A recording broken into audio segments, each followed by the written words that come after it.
4.5 years ago, I was celebrating the whole family the 80th birthday of my grandma.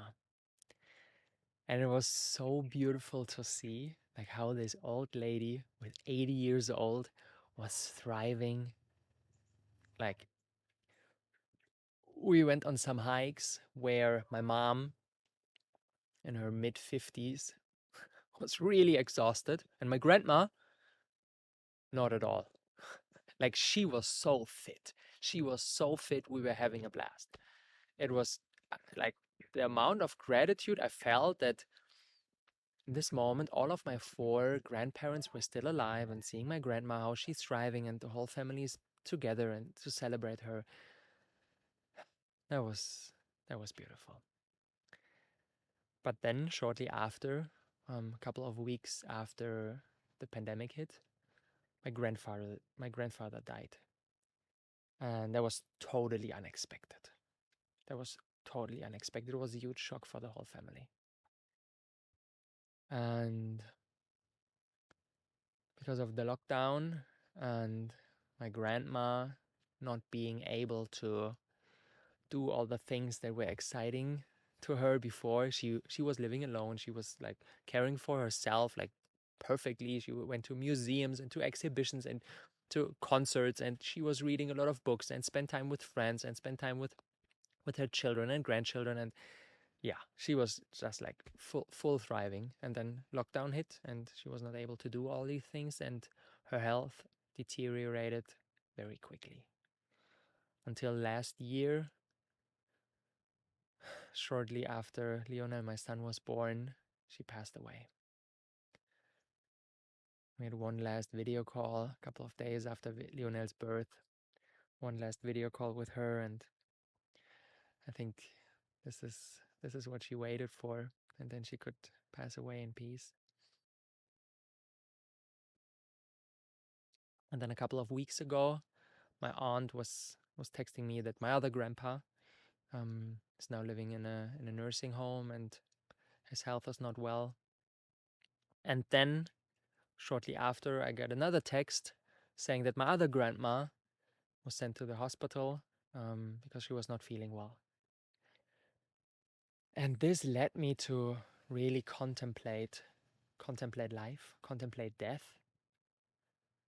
And then I called my grandma, and fortunately everything is fine. She was sent home a couple of days afterwards, and I will see her in a couple of days when we will be flying to Germany. Very excited for that.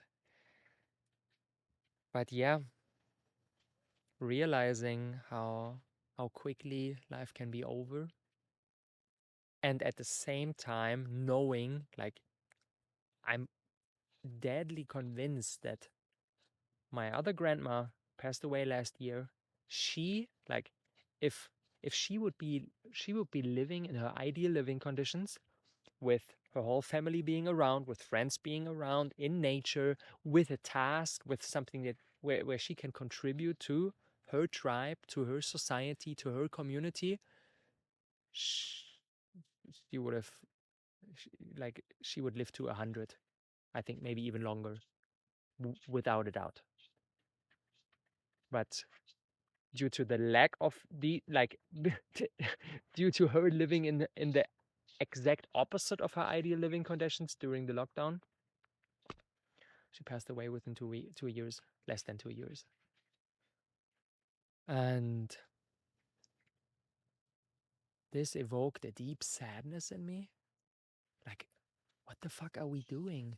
What are we doing? We are, like, we created living conditions for all of us where the older generation, and at the same time, I want to share 2 other stories and then I will be tying them together. Like, the young generation is suffering as well. This was at a time, I had a phone call with my grandma. This was at a time where Leona, my son, was here with me, and I was alone with him, like no nanny, no support. And this week was quite stressful. Like, now I'm realizing he's 19 and a half months old. He's super active and he's demanding, and there needs to be a lot going on. And when I'm alone with him, we have a beautiful conversation. We have a beautiful connection. But still, when I'm just the only person, then he's demanding that of me, and I don't have a lot of time for myself. I don't have any time to rest. I don't have any time to work. I don't have any time to pursue other things that are of importance for me. I'm just in toddler mode. And this week was really, really exhausting. And I had a phone call with my grandma, and a couple of days afterwards, and this is the third thing, and then we're gonna tie that together. I had a conversation with Elena. Um, Elena's Leonard's mom, my ex-partner, and she shared with me that after I shared with her what was going on with her grandma, and she shared with me that basically the one thing that she's longing for, that she's searching for, that she's desiring, is really, really finding her family, like really living in her tribe. And she shared that with me with a lot of emotions, and I could strongly connect to that. I could really connect to that, of this feeling of deep loneliness because of our separated ways of life. I have a great connection with Elena, but still we are living in separate places because we feel at home at different places, and she's living alone with her, like not alone, with her new partner, and I'm living here, and there are other people around, but still, like, we feel that we're still one family. We're still belonging together, not in a way of the nuclear family, mom, dad, child, that's it, but we are part of a bigger tribe. And then I realized, like, my exhaustion during the week when I was alone with my son, and the way she was feeling, and what was going on with my grandparents, like all of this led me to the realization that the only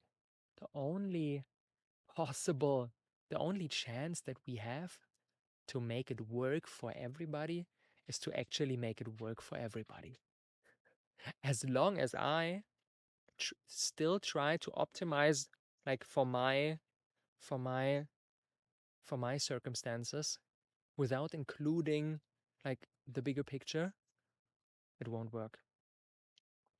And this is a representation of what is going on in the world. Everybody's trying to optimize their individual living conditions, but imagining, like, we would be living all together with me and my son and Elena and my grandparents and other people, and, like, the grandparents would have a task.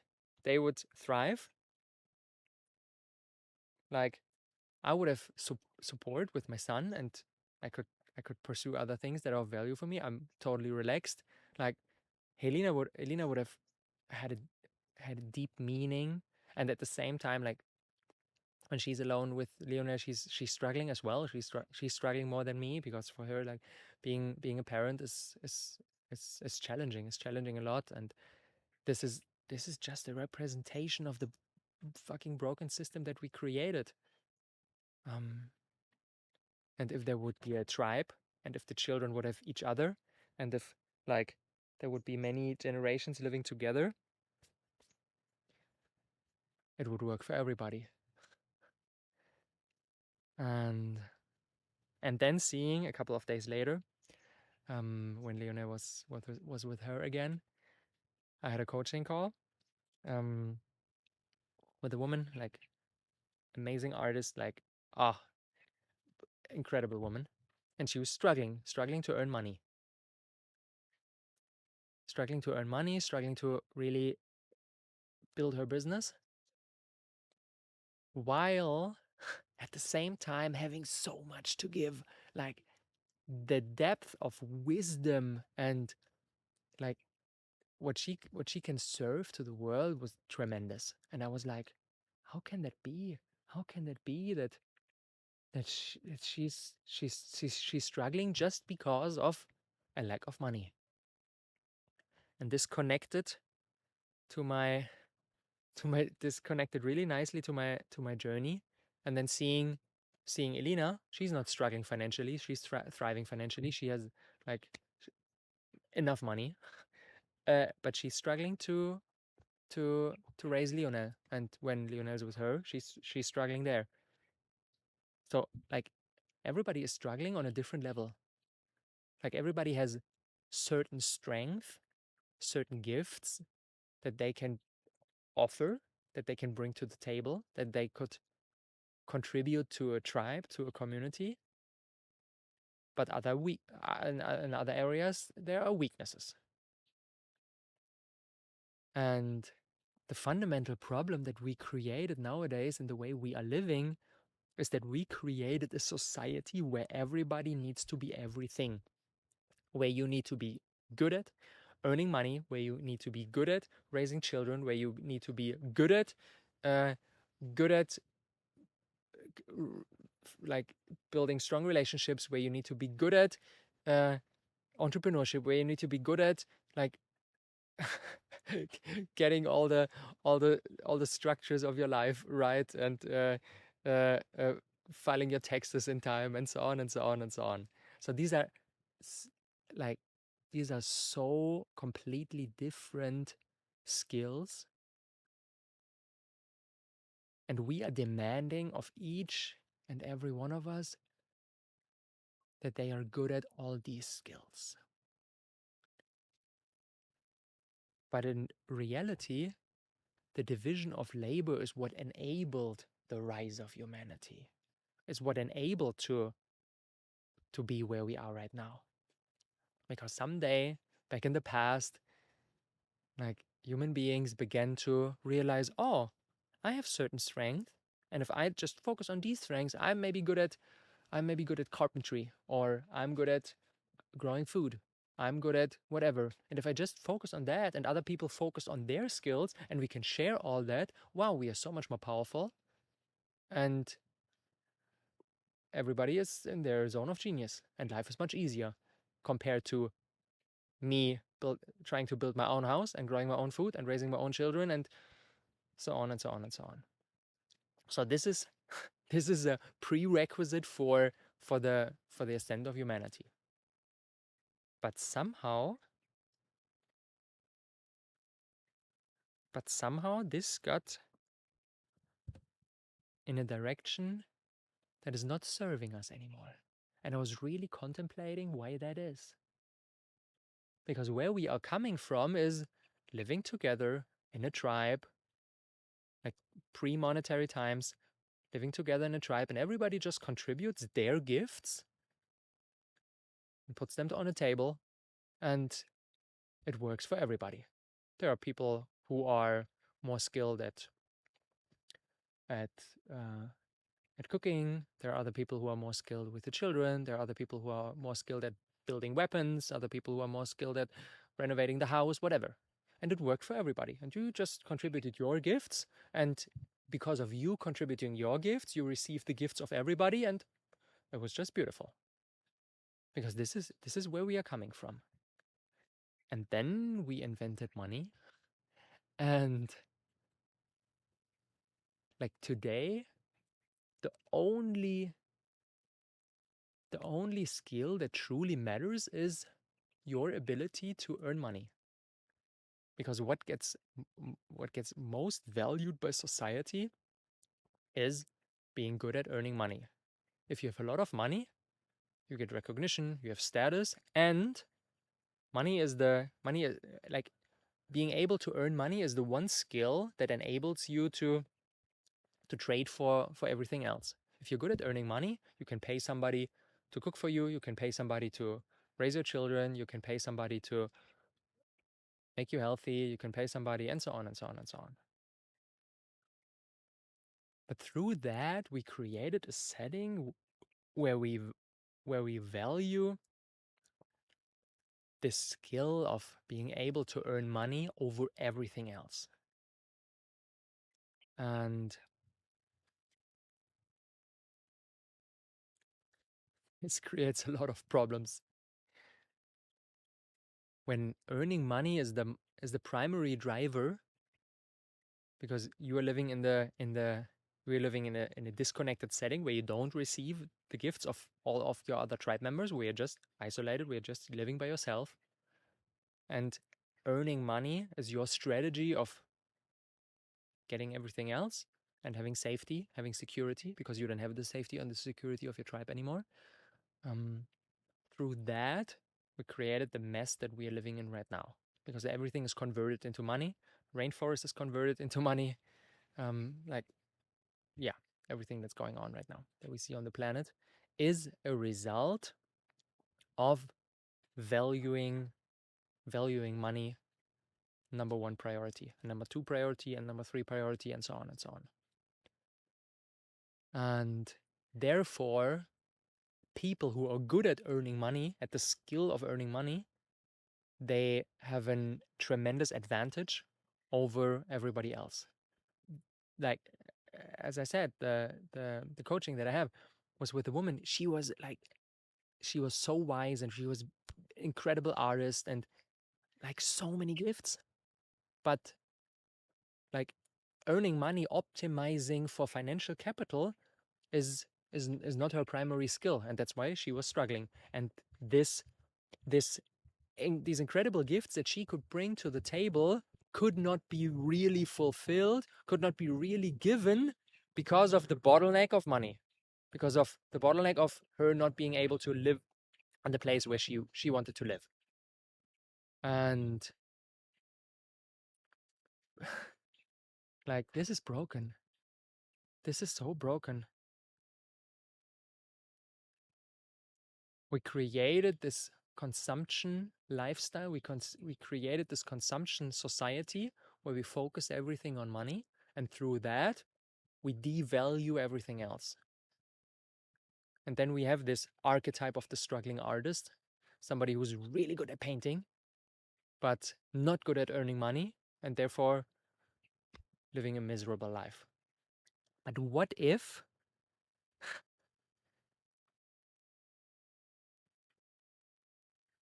all these things that we devalue through the prioritization of earning money, what if all these things were maybe even more important to create the more beautiful world? Maybe being able to raise happy and confident children is more important than the skill of earning money. Maybe being able to grow your own food and to know how a garden, how a food forest works, maybe this is a skill that's even more important, but we devalue it just through the system that we created. But let's not compare them to like, all of these skills are important. Of course, we live in a monetary system. That's why the skill of being able to earn money is important. And there are other skills that are very important as well. So, and the funny thing is, even the people who are good at earning money are struggling, because the things that they really desire, they can't buy them with money. You can't. Of course, you can pay somebody to look for your child for an afternoon and put your child to a daycare. Of course, you can do that, but you cannot pay somebody to raise a confident and happy child. You can't do that. You can you cannot pay somebody to be your friend.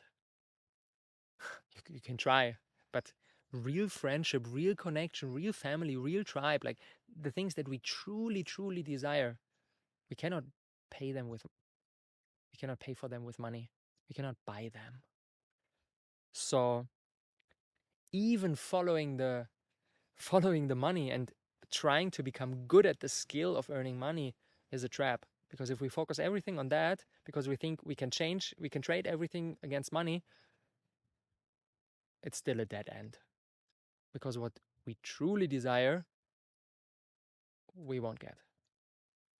So we created a setting where basically everybody is suffering, because everybody is forced to be everything, but they are not everything. They are good at certain things and weak at other things. And they get punished for their weaknesses. Most of the people get punished because they are not good at earning money. But even the people who are good at earning money get punished as well, because they are not thriving. They're not thriving either. And all this comes down to us not living in a setting where we, through giving our gifts, receive the gifts of everybody else. And I was thinking about, like, how could a really radical solution to this problem look like? And I want to propose that today. And no, it's not. Let me take a sip of green juice. It's not just, okay, let's live in a community. This is what we tried in the past. But it didn't create the outcome. Just moving together, renting a house, moving in together is not the solution. We need to go way deeper. And with the solution I want to propose today, I believe we can solve our individuals' problems. We can solve Elina's problems, we can solve my problems, we can solve Lionel's problems, we can solve the problems of my grandparents, we can solve the problems of society, and we can solve the problems of nature. And what is necessary for that, I believe, is to form tribes. To form tribes of interdependent human beings. The reason why we feel lonely is because we like systemically don't really need each other. We don't really need each other. When we have money, we can pay somebody to cook our food. We can pay somebody to clean our house. We can pay even somebody to build our house. We don't, through the conversion of everything into money, we don't really need each other. And as long as that's the case, it won't work. The only way to make it work is to really connect again. And I don't mind connect just in a way of, hey, let's be friends and let's have a cool conversation, but form an interconnected organism of people that actually depend on each other, that really need each other. Where when I don't receive your gifts, like, the system is not working for me. But at the same time, when I don't put my gifts on the table, the system is not working for everybody else. And this dependency, in my opinion, is the only path to make it work for everybody. And I want to dive deeper into that. And at the same time, I want to share why this path is so challenging and why it's not a reality. But I think, I strongly believe it can become a reality. Yeah. As I said, this goes way deeper than just renting a house together and living in community. All right, let's check in. What do we need in a tribe? We need somebody who's good at building strong relationships. We need somebody who's good at earning money. We need somebody who's good at handling money. We need somebody who's good at growing food. We need somebody who's good at craftsmanship, who can build houses. We need somebody who's an entrepreneur, who can. We need somebody who's an architect. We need somebody who's good at arts and music. We need somebody who has legal know-how. We need somebody who's a systems thinker and can like weave everything together. We need so many different things. And if we continue in this paradigm of squeezing everything through the channel of money, that's a huge disservice. Like, if we force the painter to earn money with his art in order to pay for the rent or for the food or for the childcare, squeezing everything into money, and at the same time squeezing the person who is good at raising children through the channel of money as well, because they need to offer their skill as a service, and then they get paid, and then they can pay for everything else. So through squeezing everybody's skills through the channel of money, we create a huge disservice. What if, and I know this might sound radical, what if a tribe of people living together, like, what if not everybody would need to pay the same? What if only one person in the tribe pays for everything? What if the person that's good at earning money pays for the rent or for building this entire place? And all the other people living in the tribe don't need to pay for anything. And I know this sounds really radical, but let's just think it through.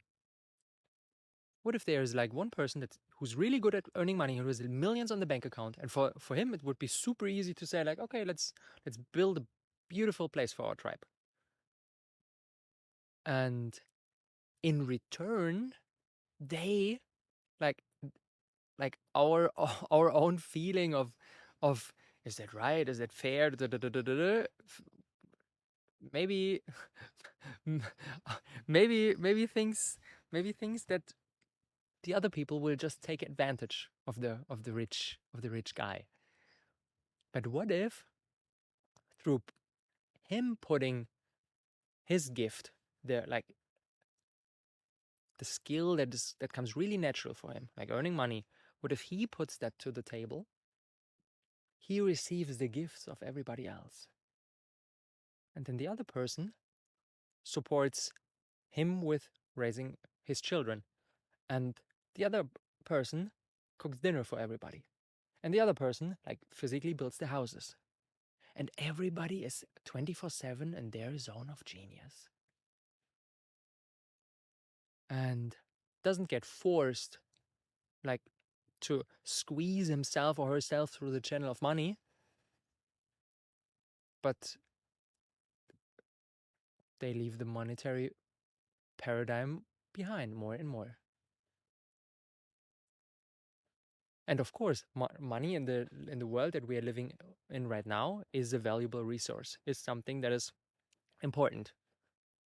What if we just let the people who are good at this game of money play this game and free everybody else from this game? And at the same time, let only the people who are really good at and who really like growing food, caring for children, whatever, building houses, let them play their game and free everybody else from that. This could lead to a world that's so much more free, that's so much more easy, and for me personally, that's so much more fair than forcing the artist to earn money, even though that's not your zone of genius, and at the same time, forcing the entrepreneur to work in the food forest for 3 hours a day, even though he or she doesn't like it, or is overwhelmed with caring for her own children. And then there are other people who are like super mommy, taking care of 5 children and cooking for everybody. And this, wouldn't that result in a world that's so much more aligned for the individual and aligned for the tribe as a whole? And it's so crazy because our mind, like, we are so conditioned to money being the number one resource that even the thought of letting people pay, like, let's not assume the most extreme version of one person or only two people pay for like everything. Let's just say everybody pays individually. Some people pay more, some people pay less. Even this, for our mind, feels a little bit unfair because we're like, okay, why should I finance you? Because this shows how deeply ingrained it is in ourselves that money is the number one resource. But if we really think it through, like, earning money is just a skill that is important for the tribe, but it's just one skill. And if we would let the people who are good at this skill play this game and at the same time free them from games that they are not, and at the same time let the other people play their game and free them maybe from the money game, which is not theirs. this could create a completely different society. This could create a completely different like life on a day-to-day basis. Imagine the artist like being free to fully pursue his or her art without needing to think about, okay, how can I earn money with it? Which kind of pictures do I need to paint and where can I sell them and how can I do it? No, you can just be the artist and pursuing your art and gifting your music to the tribe is enough. Is enough. And everything else that you want to do is optional. If you want to earn money, of course, earn money. But if not, that's totally fine because somebody else is taking care of that. And this could be true in this like interdependent, interlinked network, interlinked tribe. This could be true for everything that the tribe needs.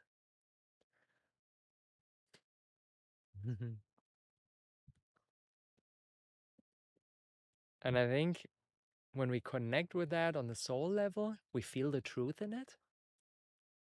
And still, if the head is not fully on board, I want to offer a mathematical proof that collaboration is more effective than competition.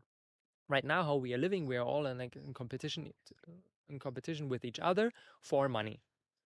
Because the more money I earn, the less money somebody else can earn. Because it's a zero-sum game. And that's why we humans are like through the monetary system that we're living in, we are like forced into this competitive attitude. And it's super hard to collaborate. Because in the end, it's okay, but the more I have, the better I'm off, and the more you have, the less I have. So, like, there's this voice inside ourselves that tells us, hey, you need to compete because you need to have enough for yourself. And the media and all these stories that we see of the of the the millionaire success stories of the people who hustled themselves from rags to riches and the American dream and all of that. Of course, this contributes to our feeling of like even all those motivational videos you see on YouTube, like focus on yourself. You can't count on anybody else. Like you can do it. You can do it. If you can dream it, you can do it. All this, like this whole narrative supports a path that is characterized by competition. And I want to offer mathematical proof that collaboration is more effective for the whole and for the individual. And this leads us to this amazing book, Rebuild the Economy, Leadership, and You by Graham Boyd and Jack Reardon. At the great joy of working with Graham and over last year, over Christmas, over a couple of days, I almost devoured the whole book of 460 pages. For every it's mainly targeted to entrepreneurs who want to build organizations that are different, organizations where the people are thriving, where the nature doesn't get exploited, and really building organizations for the future. And this is the target group of the book. But actually, I believe it's for everybody. It's for everybody who wants to understand the world that we're currently in right now, and who wants to contribute to the more beautiful world that our hearts tell us is possible. And in it, he gives a really interesting case, and I want to dive in a thought experiment that Graham proposes.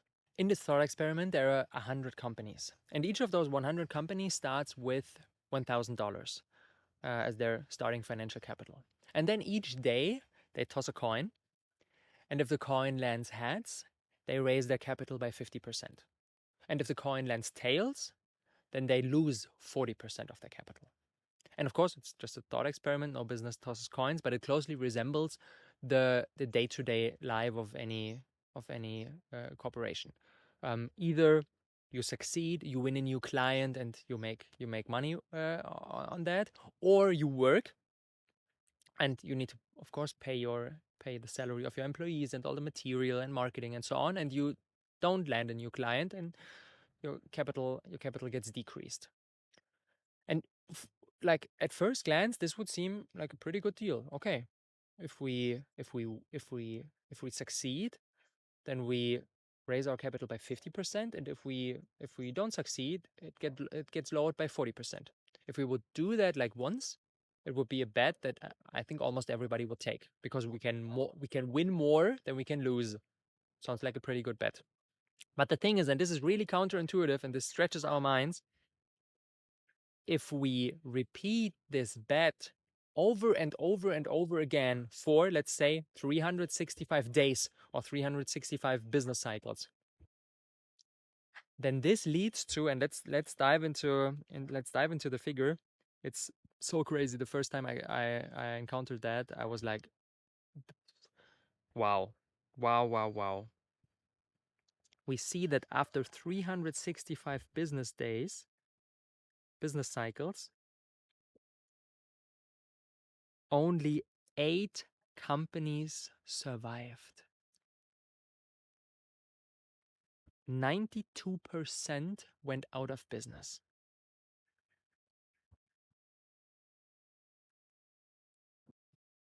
And of the 8 companies that survived, there is one, the outlier on the top right, at around 10 million, 8 million, 8 million money in the bank. And the other 7 that are alive are barely getting by between 100,000 and $1.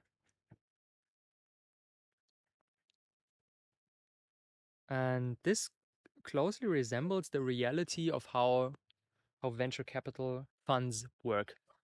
They're investing in a bunch of companies. They're investing in, let's say, 100 companies, and then they have this one unicorn, this one Google, this one Apple, this one Meta, the one company that goes completely to the moon, and all the other go bankrupt or don't accomplish anything. But because you have this one huge winner, you cash in, and you set up for all your other losses. And like when we look at a typical startup incubator like Y Combinator, really fascinating story. Y Combinator invested in over 4,000 startups since 2005, and of these 4,000 startups that they invested in, there are a couple of unicorns. They invested in Airbnb and Stripe and Dropbox and Reddit, a couple of others who are valued at over $1 billion now. And most of the companies they invested in went bankrupt, and that's okay. They don't really care about that because they have their couple of unicorns and are making a fortune out of that. But something that we expected as like that we accepted as reality. What if we would change a tiny bit? If we would make a slight uh, adaptation of our strategy, could result in a completely different outcome. Let's do the same. Let's start with these 100 companies, and everybody is beginning with $1,000, and they are tossing their coin every day. And the only difference is that each business cycle, each day, the winners who tossed heads and therefore raised their capital by 50%, of the raise they earned, they just put 1%, 1/100th, 1% of the raise they earned, they put in a pool, and this pool gets distributed evenly within all the 100 companies. They still keep 99% of their earnings, they keep for themselves, but 1% goes into a pot, and this pot gets shared equally between all the 100 companies, between the winners and the losers. Like at first glance, this would seem like a small detail, 1%, okay. what kind of effect could 1% of profit pooling make. But in reality, let's look at the figure. It's so insane. This 1% of profit pooling leads to, after 365 days, 365 coin tosses, all the companies are still in business. Like all of them. And we see there are a couple of companies that are at over 10 million. So they are, the winners are even more successful than the winners in the old competition-based game. And the average is at around 1 million, way higher than the average in the old game. And the median is at 10K. So the average company doubled their money 10 times. Compare that to the competition-based paradigm where 92% went out of business. And here nobody goes out of business and everybody's thriving. And you could say, like, okay, if the winners support the losers, then the winners will suffer. But no, even the winners are more successful in the profit pooling scenario than in the competition-based scenario. Everybody is thriving. And it's hilarious. Only 1% of profit pooling is enough.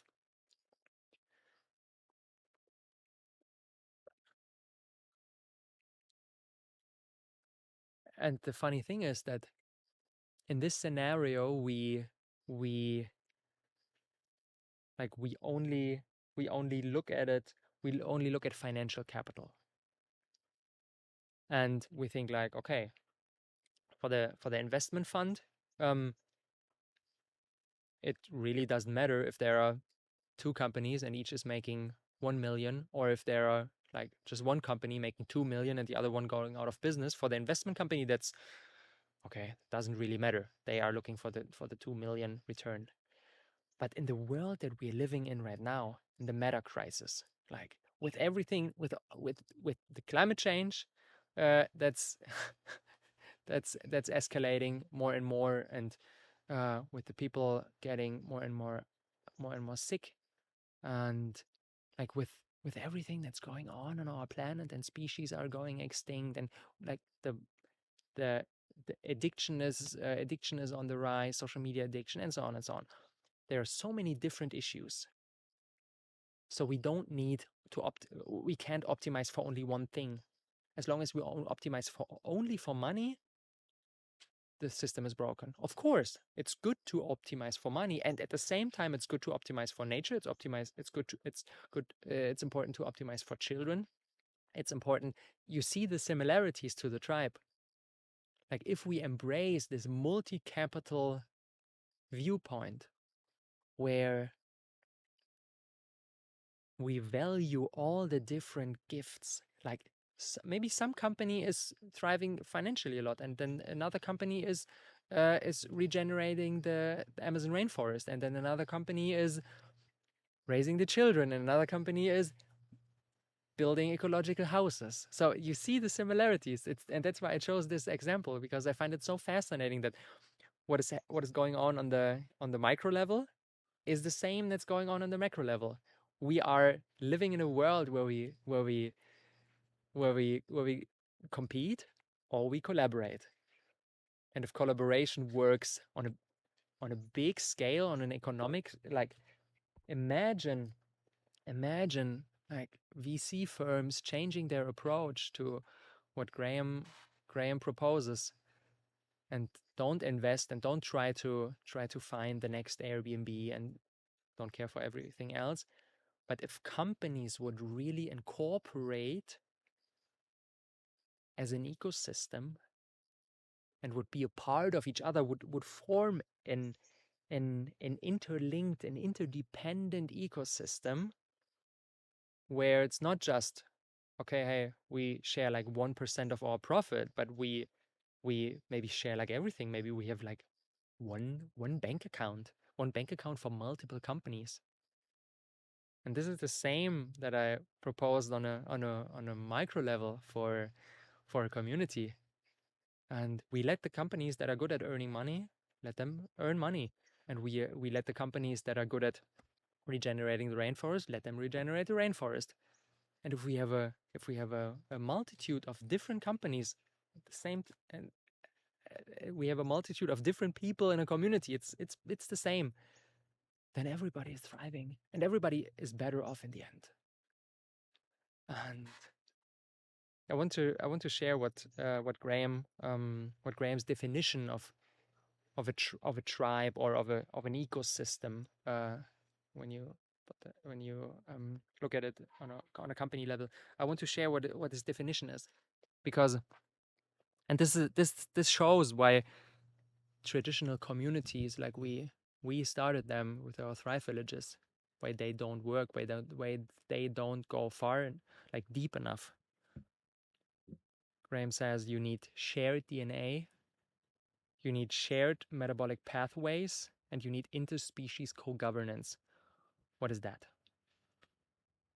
Like, if every individual is still an individual and they don't need each other because they pay for their own rent or they pay their own employees, then it's not an ecosystem. Then it's just shared entertainment. What we did with our Thrive villages, we rented a resort and everybody was only responsible for themselves. And then we had a good time together. That's actually not a community. That's actually not a tribe. You have a community, you have a tribe, you have an ecosystem when you can survive, when you can thrive without the others, where you really need each other. And the same is true on a company level. If we would go this step, if we would go this far and implement just a tiny change, just this little bit of profit pooling, if we would really implement that, we could make it work for everybody. I can highly recommend you to dive deeper into this book. It's a beautiful one. Rebuild the economy, the economy, leadership, and you. Graham Boyd, Jack Reardon. Can highly recommend that.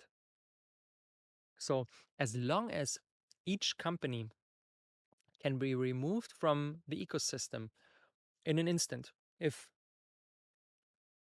the investor says like, okay, I want to sell it, and then a company is removed from the ecosystem, the same is true for the individual and the community. As long as you can just move out and this has no consequences for everybody else, then it's not an ecosystem, then it's not a community, then it's not a tribe. When we look to nature, like how nature works, the mycelium that's underneath like the earth connects all the trees with each other. And the older trees, when there is a shortage of nutrients, the older trees let more nutrients flow to the younger trees because they need it more. Like this image that gets painted of survival of the fittest, and in nature everybody and everything fights against each other, and the lion against the gazelle, and maybe that's not true. Maybe nature optimizes for collaboration, because nature realizes that collaboration is much more fruitful for everything involved than competition. So if there's a shortage, like one tree says, let the nutrients flow there, because they are optimizing for the bigger picture, for the whole, and not just for the individual. They're not in competition with each other. They're collaborating. And in the end, this benefits everybody.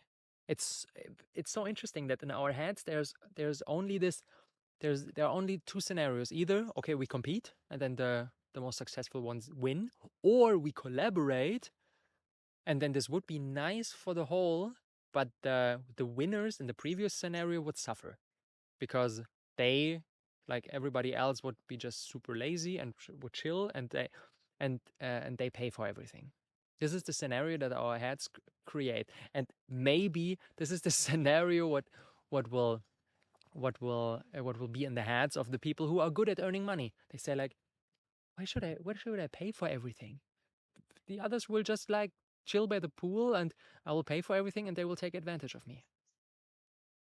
But this comes from from an from a picture of humanity, of human nature, that's so outdated. Like this, the same dynamic is taking place in the conversation about universal basic income. Like if you propose this idea of universal basic income, like giving every human being on this planet $2,000 every month, they can pay for their rent, they can pay for their food, that's it, unconditional. They don't need to work for it, they don't need to do anything. Like the voices that get really loud when you propose such an idea are the people who are saying like, oh no, this will lead to disaster. The world the world will collapse because everybody will just sit on the sofa and watch TV all day. But I strongly believe when you free people, when you really set them free, they want to work. They want to contribute. They want to do something meaningful. You see that in the Maslow pyramid of needs, the hierarchy of needs. You see that as well. When the basic needs are taken care of, when food, shelter, when this is taken care of, you don't need to be afraid that you're not surviving, that you don't have enough food. If these needs are taken care of, then the higher needs will arise naturally. It can't be anything else. The higher needs will arise naturally.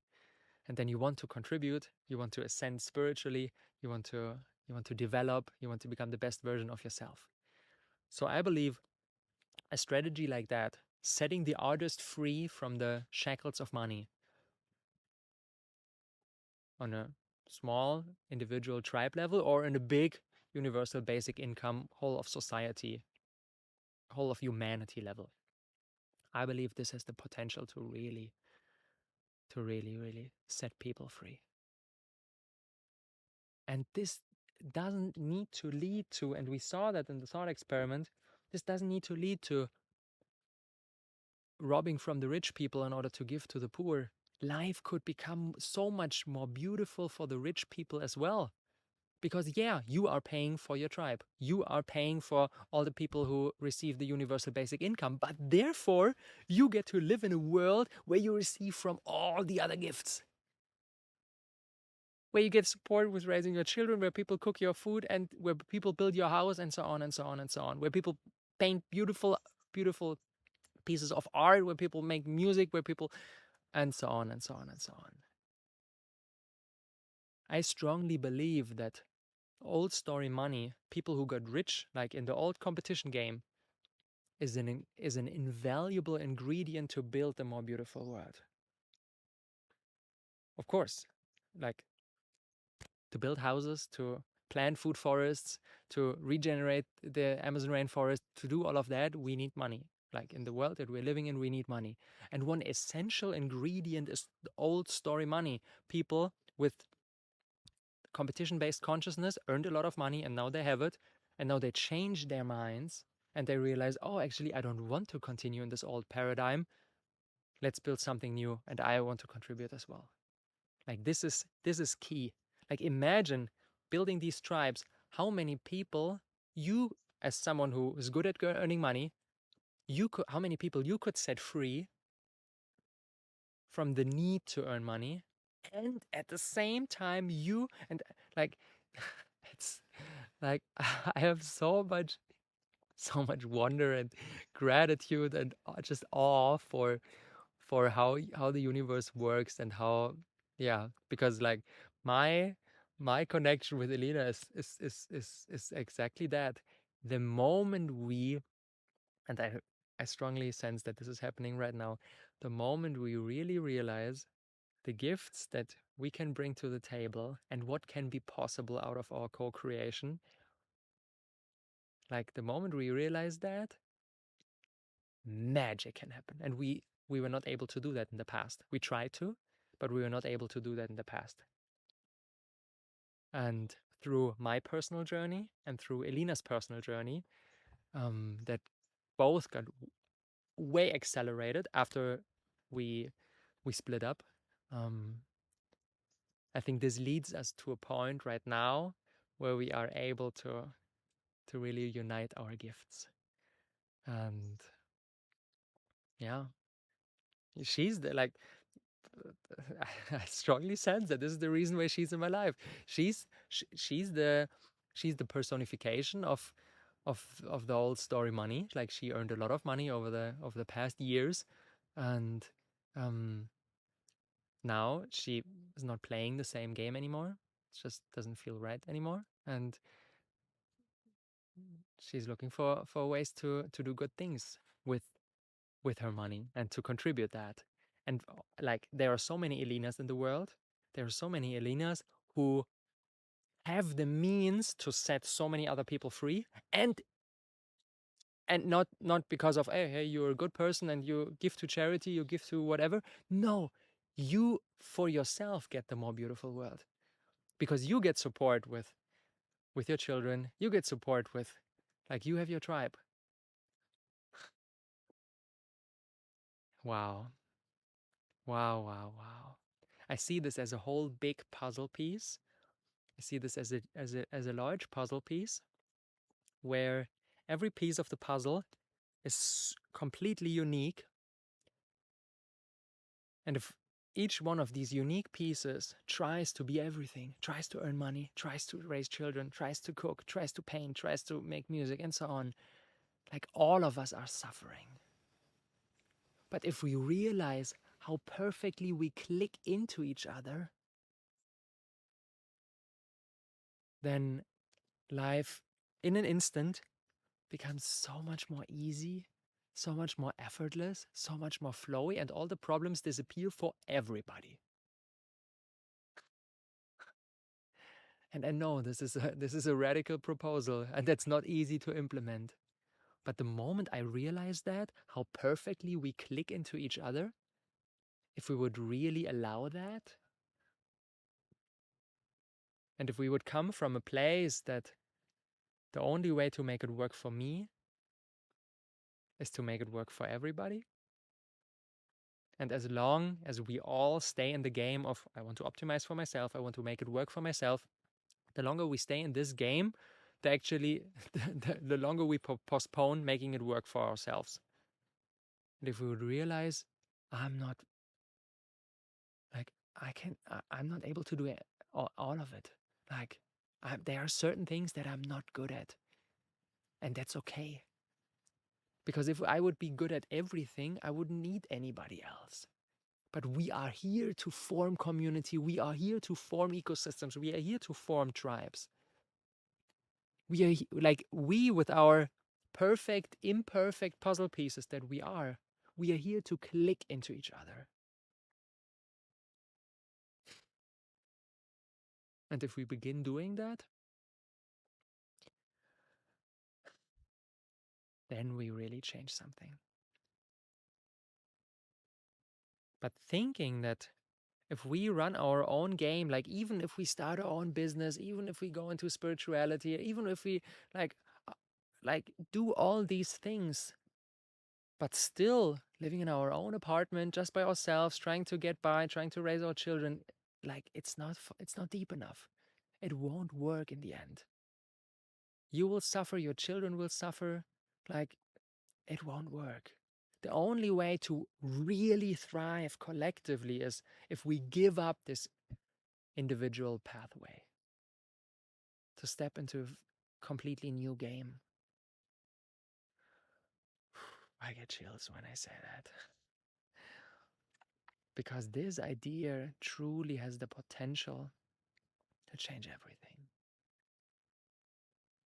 And at the same time, it's one of our deepest challenges. And I see that with my connection with Elena. Like, if you look at it, we click into each other perfectly. And at the same time, we were not able to do that before because of our conditionings, because of like comparison, because of triggers. And yeah, it's fucking challenging. It's really, really, really, really challenging.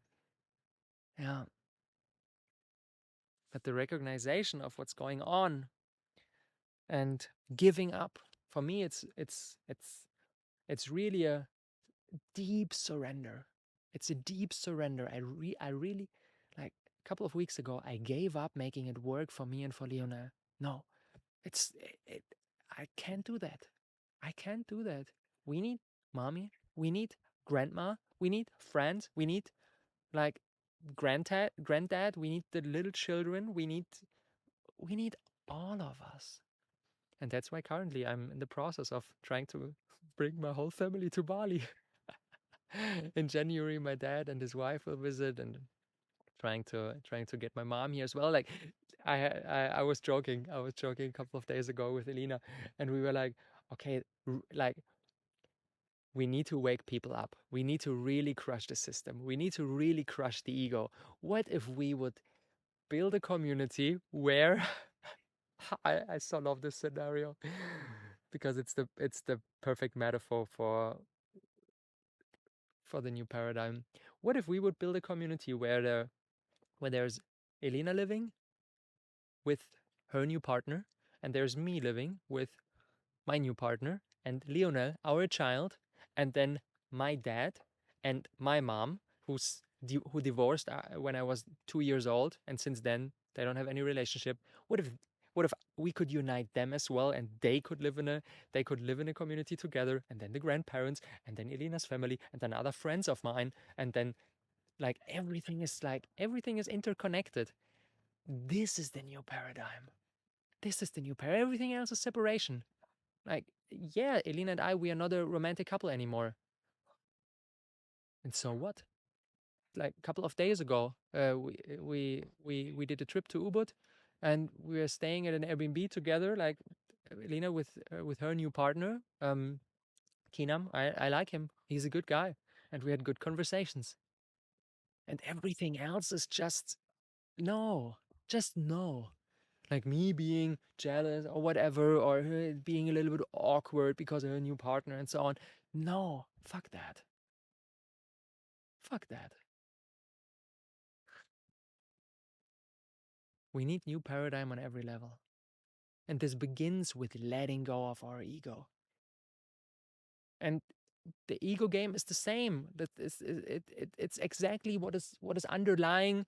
Okay, if I'm the person who is good at earning money, and I pay for the community, ooh, that feels like people are taking advantage of me. You could like, this is the ego game, and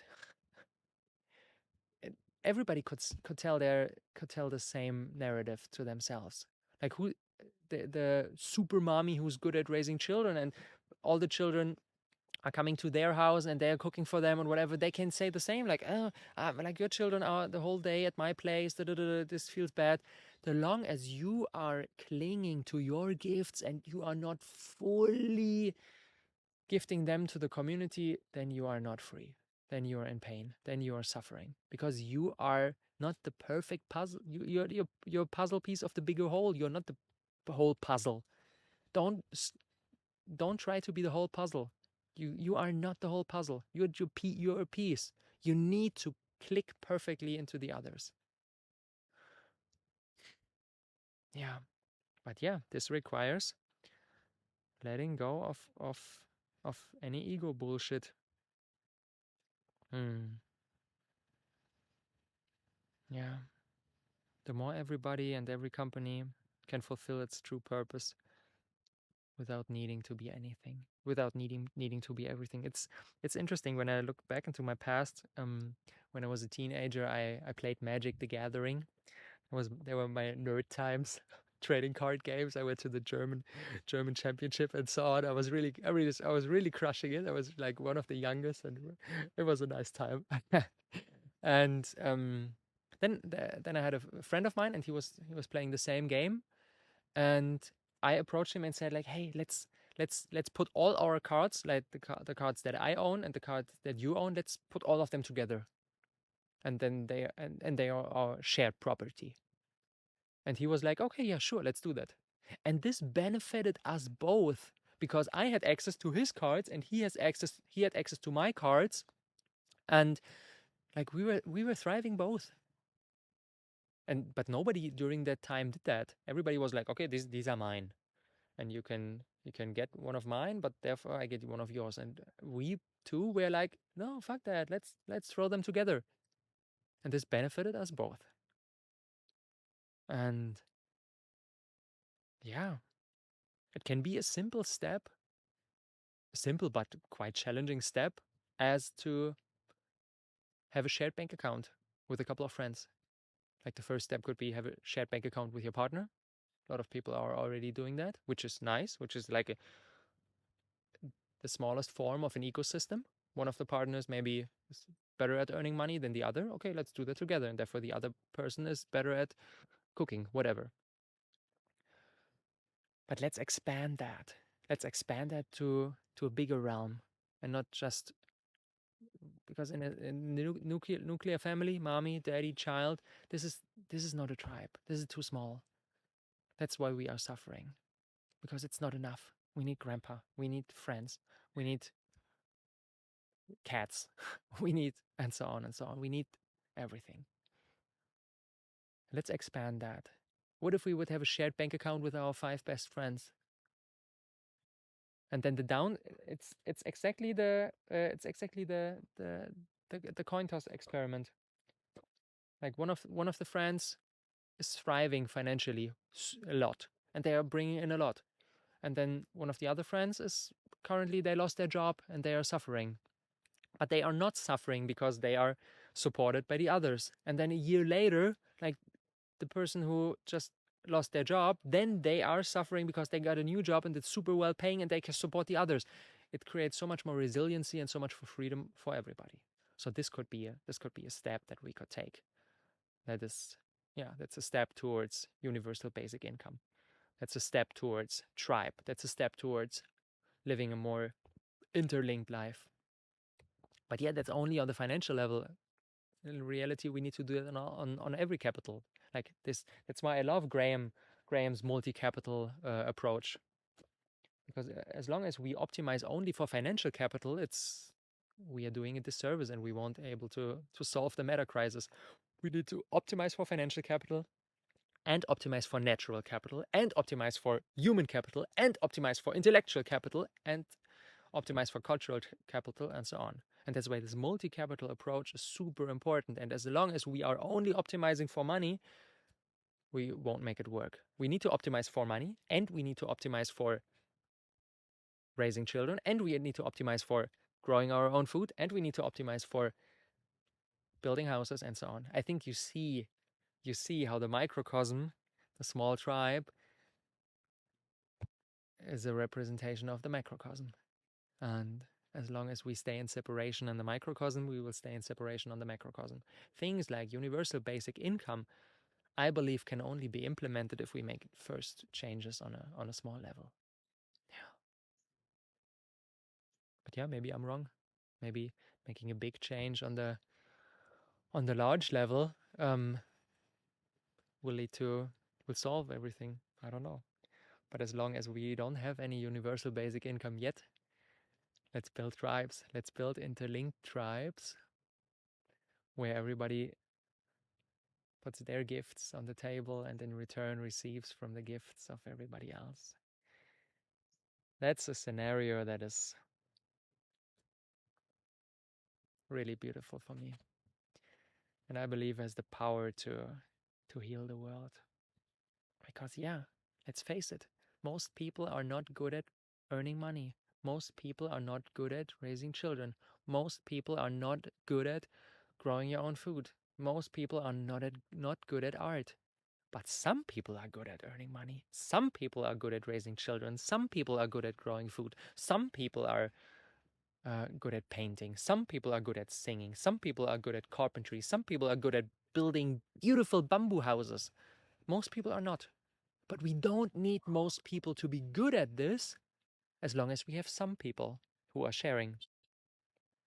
If some people are good at earning money and share this, some people are good at raising children and share this, some people are good at building a food forest, share this, then we can create utopia for everybody.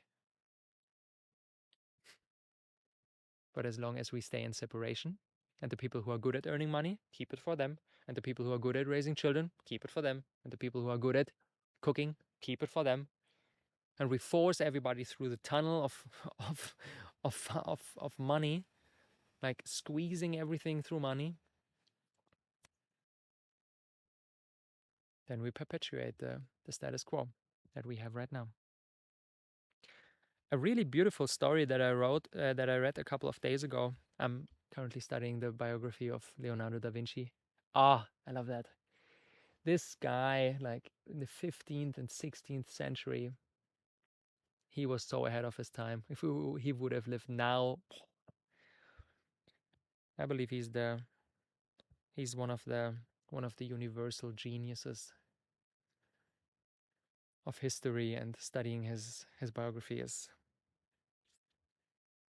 incredibly valuable. I love it so much. And um, Walter Isaacson, his biographer, tells the story of Leonardo, who's this beautiful artist and he's inventor and engineer, but he's not good at earning money because he doesn't value money. It's not important for him.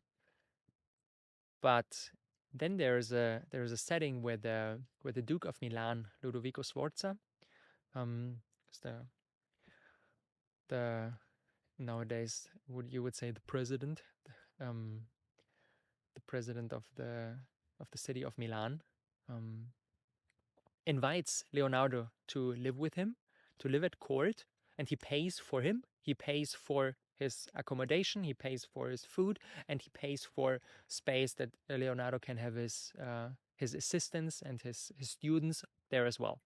And Ludovico Sforza pays for all of that, and Leonardo is free to pursue any inventions that he wants. And for him, it's like, oh, it's a revelation, because before he needed to check, okay, how can I get clients? How can I? Yeah, that's how all of us are going are going through life. But this wealthy man said, Leonardo, I trust you fully. You're a brilliant inventor. You're a genius. I pay for everything that you need, and therefore you can just pursue your inventions. And if your inventions lead to something that's valuable, of course I will profit from that. And for him, this was the perfect setting.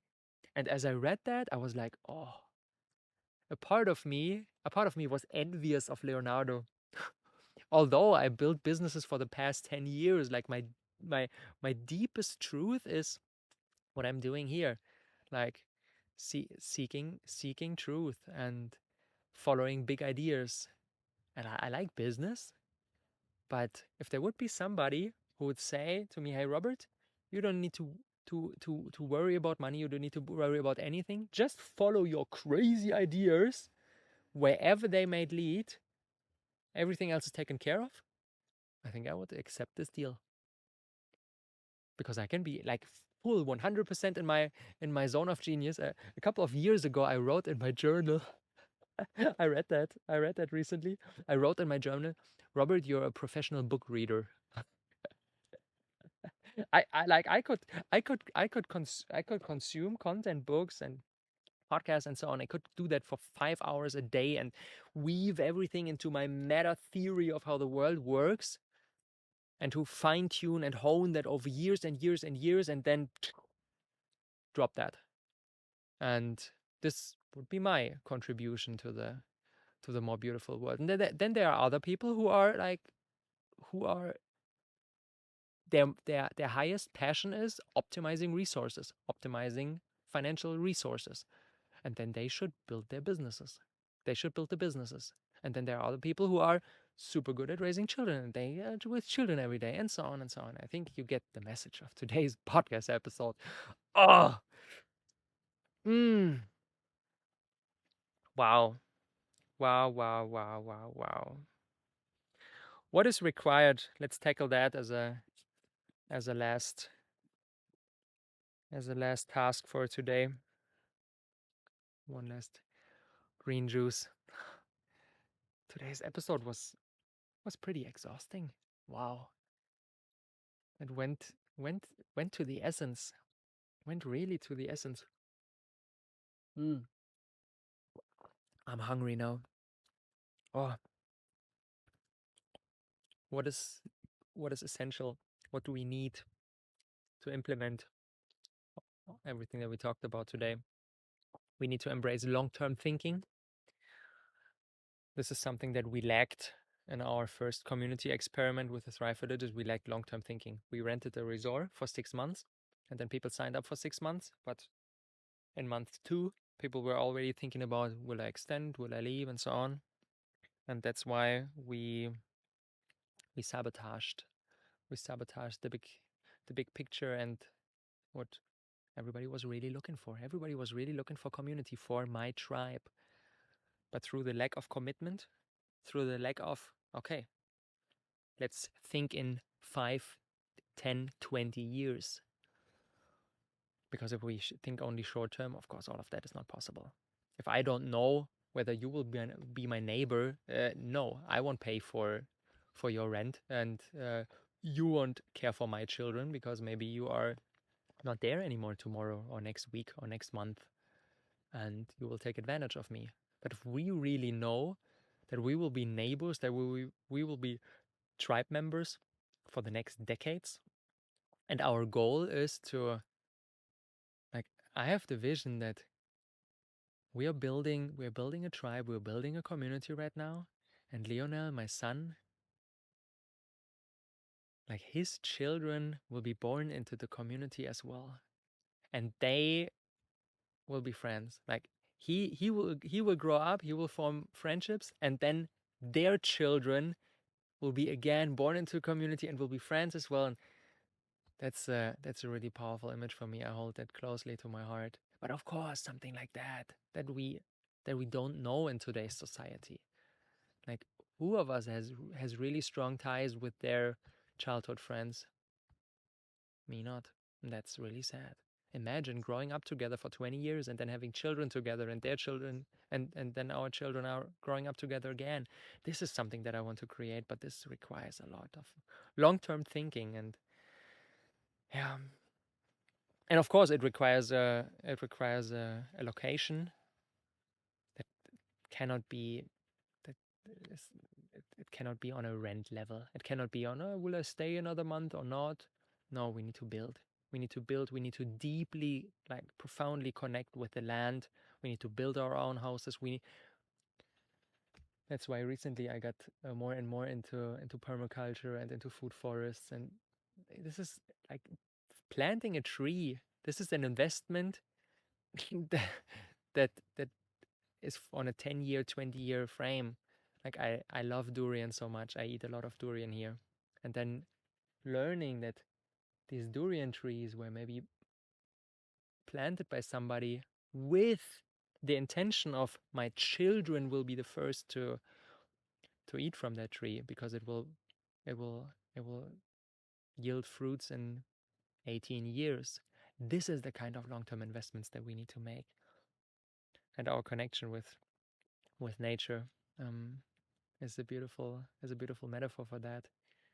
Yeah, because if you're not willing to plant a tree now and harvest in 18 years, or maybe harvest never, maybe only your children will harvest, making those kind of decisions, this is what's necessary. This is what's truly necessary. We need trust. We need a lot of trust because we cannot have guarantees. Even if we embark on this journey together, even if we make everything right, even if we have long-term thinking and if we build together and whatever, you don't know what will happen in the future. We live in a world where that's just not predictable. Maybe somebody will leave the community, and maybe then you will feel betrayed because they were taking advantage of you or whatever. Maybe this can be the case. But as long as we try to control, and if we only contribute everything that we have when we have the guarantee that we will receive, then it's a perpetuation of the old paradigm, and we will not be able to do the shift. It requires trust. Charles Eisenstein recently posted, we won't be forced to let go. As long as we wait to be forced to let go, as long as we wait to have the guarantee so that we can trust, it won't happen. It won't happen. We can only trust by trusting. We can only let go by letting go.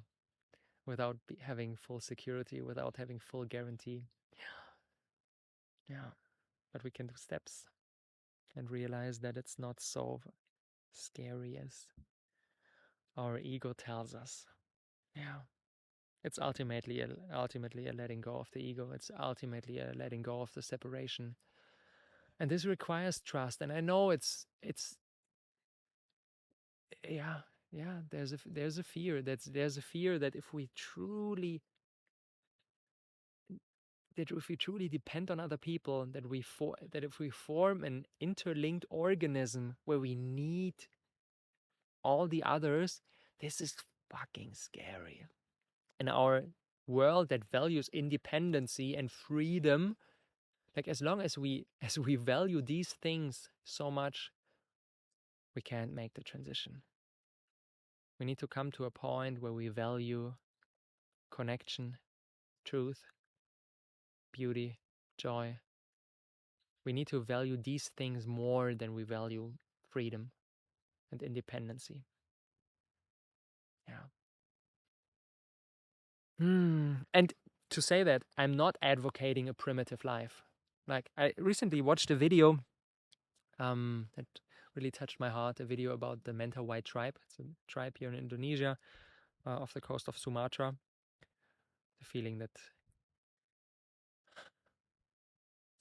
I feel a calling to go there and to experience how they are living.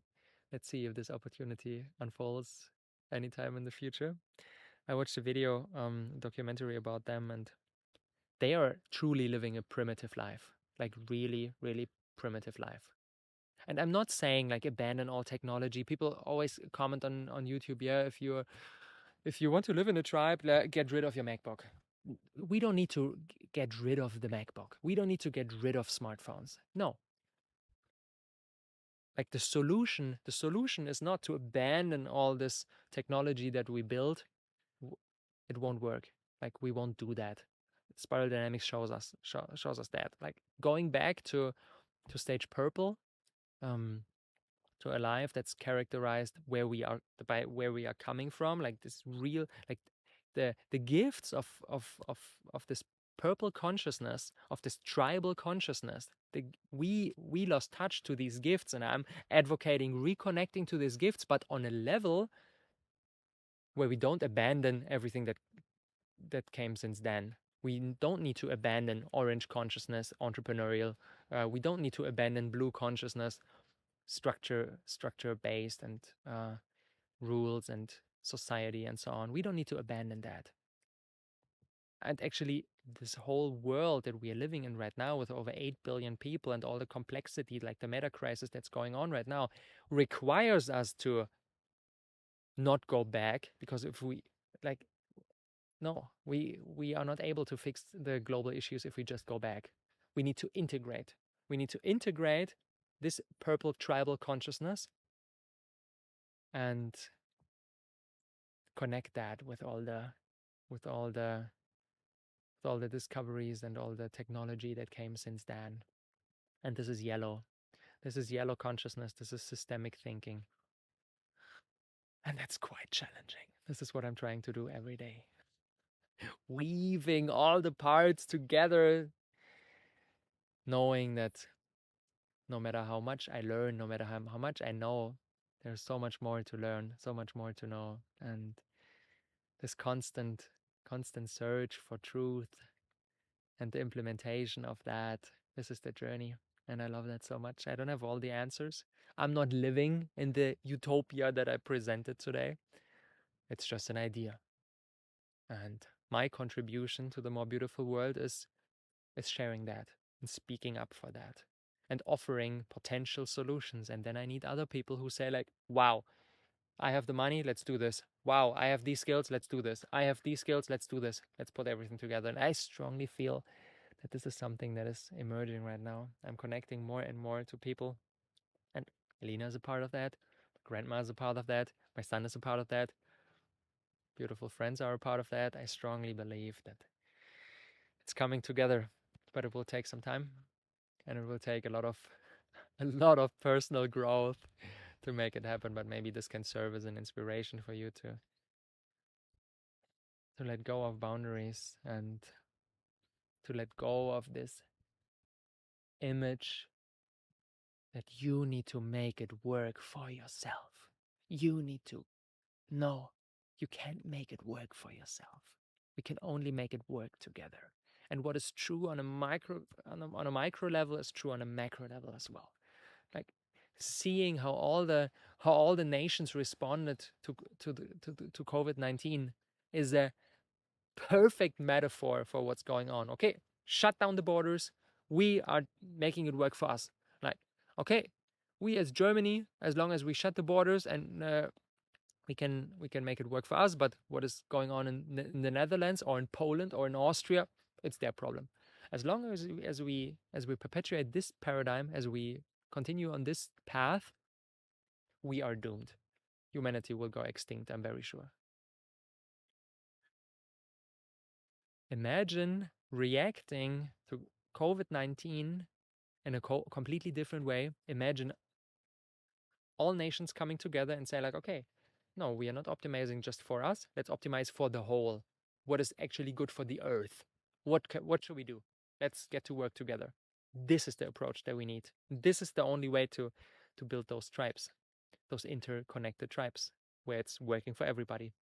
The same is true on a macro level for this whole planet and for all of humanity. Let's get to work. Thank you for diving into today's topic with me. Today's podcast episode was really challenging for me. Wow.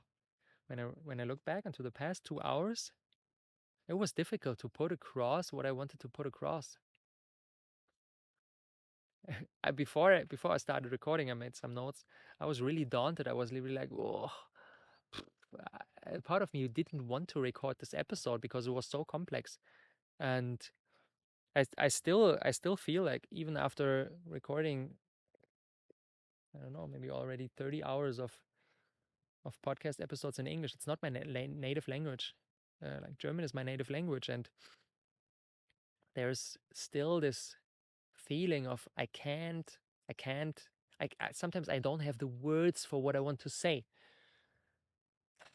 But I will continue on this path, and I will practice. I will practice. I will practice. I will practice. Yeah. Thank you for diving with me into this topic. I'm very curious what emerged for you. Join us in our Telegram channel. There's a Telegram channel called Truth as well that belongs to the podcast, where we'll have continued conversations about these topics. And maybe the Telegram channel can be a place where slowly those tribes, those interlinked tribes, will be formed. Yeah, if that could be the case, network that embarks on those ideas, that would make me really happy. So yeah, hop on over. It's living in the gift economy. You can contribute whatever feels right for you.